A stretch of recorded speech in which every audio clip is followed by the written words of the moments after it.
বৃষ্টির দিনে যেসব ভুলে মুরগি মারা যায় সেসব ভুল জানুন ও বাঁচুন। আসসালামু আলাইকুম বন্ধুরা, আমি মনির এগ্রোবিডির পক্ষ থেকে মোহাম্মদ মনিরুজ্জামান মনির। আজকে আমি আপনাদের বলবো বৃষ্টির দিনে মুরগির খামারে কিছু সাধারণ ভুল, যেগুলোর কারণে অনেক খামারি প্রতিদিন মুরগির প্রাণ হারাচ্ছেন। এই ভুলগুলো থেকে সাবধান থাকলে আপনি অর্থ ও প্রাণ দুটোই বাঁচাতে পারবেন। জেনে নিন আজকের 5টি মারাত্মক ভুল, যে ভুলগুলো আমরা করে থাকি। 5টি ভুল, এগুলো লক্ষ্য করলেই আপনি মুরগির প্রাণ বাঁচাতে পারবেন ইনশাআল্লাহ। তাই সম্পূর্ণ ভিডিওটি দেখবেন, স্কিপ করবেন না, টেনে টেনে দেখবেন না, তাহলে অনেক কিছু মিস করবেন। গুরুত্ব সহকারে আজকের ভিডিওটি দেখুন।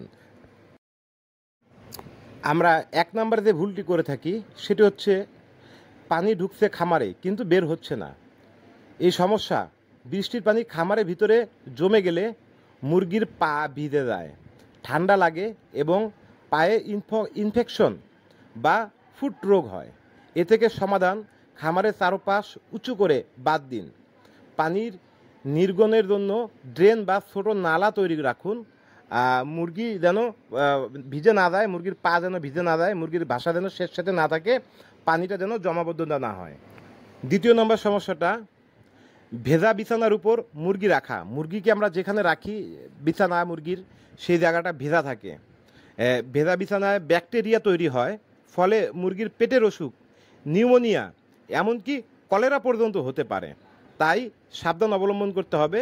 যেখানে আমরা মুরগি রাখি সেই জায়গাটা যেন ভিজে স্যাঁতসেঁতে না থাকে।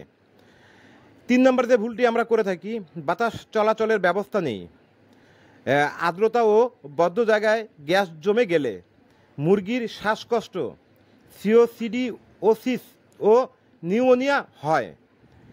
এ থেকে আমাদের সমস্যার সমাধান করতে হবে। আর্দ্রতা ও বন্ধ জায়গায় গ্যাস জমে গিয়ে মুরগির শ্বাসকষ্ট যেন না হয়। খামারে পর্যাপ্ত জানালা ও বাতাস চলার ব্যবস্থা রাখুন।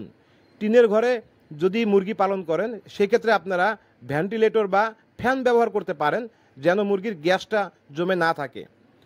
4 নম্বর যে সমস্যা আমরা ফেস করে থাকি বরাবর, মুরগির ঠান্ডা থেকে সুরক্ষার ব্যবস্থা নেই।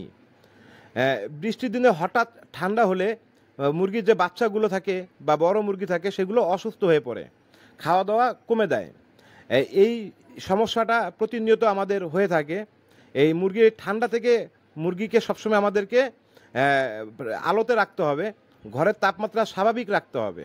প্রয়োজনে আমরা বাল্ব বা লাইট জ্বালিয়ে রাখবো। বাচ্চাদের নিচে হট প্লেট রাখবো যেন গরম থাকে, অথবা শুকনো কাপড় রাখবো, তাহলে মুরগির বাচ্চাদের শরীর গরম থাকবে, ভিজবে না, ঠান্ডা লাগবে না। আর 5 নম্বর যে ভুলটি আমরা, মিনারেল, ভিটামিন মিনারেল আমরা সময় মতো ঠিকভাবে দেই না। বৃষ্টির দিনে মুরগি কম খায়, স্বাভাবিকভাবে অন্যান্য তুলনায় বৃষ্টির দিনে মুরগি অনেক খাবার কম খেয়ে থাকে, রোগ প্রতিরোধ ক্ষমতা অনেক কমে যায়। সেই ক্ষেত্রে আমাদের সমাধান করতে হবে, আমরা লাইসোবিট একটি ওষুধ নিব। লাইসোবিট ওষুধটি মুরগিকে পানির সঙ্গে মিক্স করে দেব এবং পানিতে ভিটামিন সি ব্যবহার করব, অথবা বি কমপ্লেক্স ব্যবহার করব, ইলেকট্রনিক স্যালাইন নিয়মিত ব্যবহার করব। আর যদি অতিরিক্ত সমস্যা হয় প্রয়োজনীয় ওষুধপত্র ব্যবহার করুন, তবে চিকিৎসকের পরামর্শ নিয়ে ব্যবহার করবেন। বন্ধুরা, আপনারা যারা আমার এই ভিডিওটি দেখছেন, সম্পূর্ণ ভিডিওটি দেখছেন, অসংখ্য ধন্যবাদ। বৃষ্টিতে আমাদের জীবনে আশীর্বাদ হলেও মুরগির খামারিরা যদি আপনি একটু অসচেতন থাকেন তাহলে সেটাই অভিশাপে পরিণত হয়। তাই এই 5টি ভুল থেকে আপনার খামার যেন না হয় সেদিকে সচেতন থাকুন। ভিডিওটি যদি আপনাদের ভালো লাগে একটা লাইক দিন, শেয়ার করুন আপনার খামারি বন্ধুদের সাথে। আর এমন উপকারী ভিডিও পেতে সাবস্ক্রাইব করে পাশে থাকুন। আল্লাহ হাফেজ।